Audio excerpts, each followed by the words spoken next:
Good afternoon. Welcome to Sew Like a Pro. Quilting. Let's do the herringbone. The herringbone, I looked through all of my scraps and I found this herringbone pattern in this book. And I just used a bunch of scraps to create a beautiful quilt. It's time consuming. It is. But I just sat down one day, went through all of my scraps, and sat down and cut them out one day, put them all together.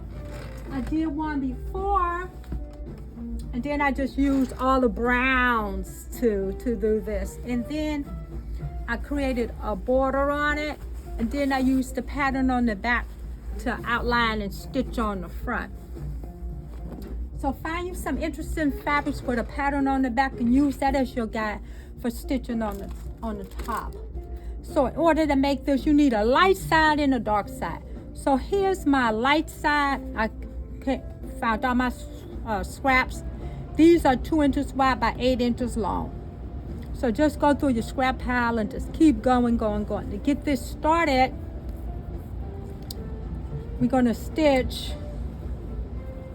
right sides together, and you need to make sure that you are sewing exactly precisely 1/4 inch throughout. Make sure you don't stretch your fabrics. It's imperative that everything come back and line up at the exact same spot when you go to join them together. So my first one, stitch at 1/4.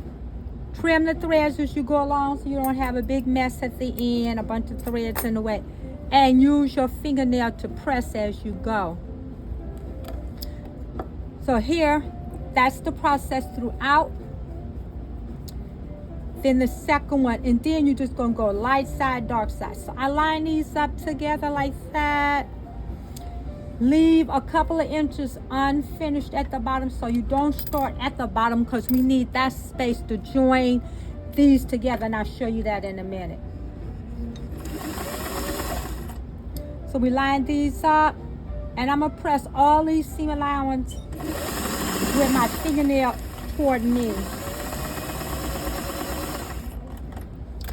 So to make my baby blanket, it called for 24 of these. So, and it's 4 panels. So you're making panels, and then you're going to join the panels together. So here's a short one, so you get the idea. All right, so say I have all of mine stitched together, the length that I want them stitched together. Then I'm going to take these two, join them together. So I hope you can see that. This is the top of this is the top of that one. I'm going to take this one, wrap it on top of that. Right sides together, 1/4 inch.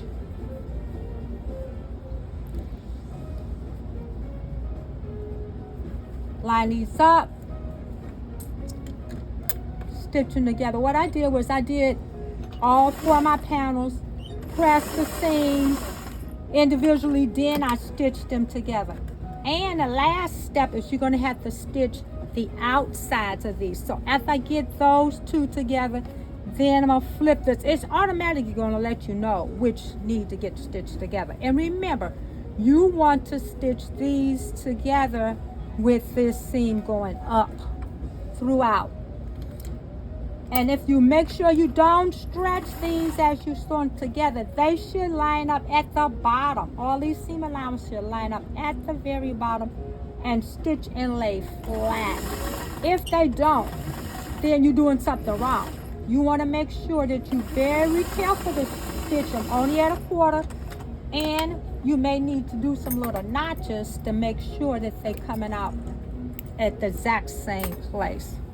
So after I do that, and then I'm going to continue, just going to go back and forth until you get them all stitched together. It's going to take a little time.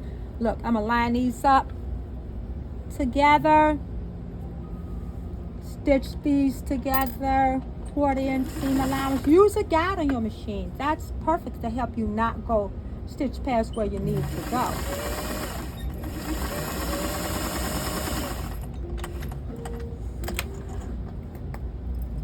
This is the herringbone pattern.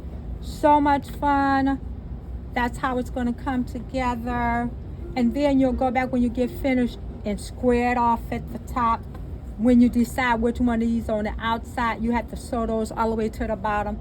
Then you'll just cut those all off at the top and the bottom and the sides. And then make either a band to go around to finish it if you want to increase it in size.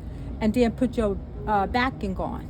May God bless all your knitting, sewing, crocheting projects, and giving, it shall be given unto you. If any questions or comments, send me in the comment tab. Thank you.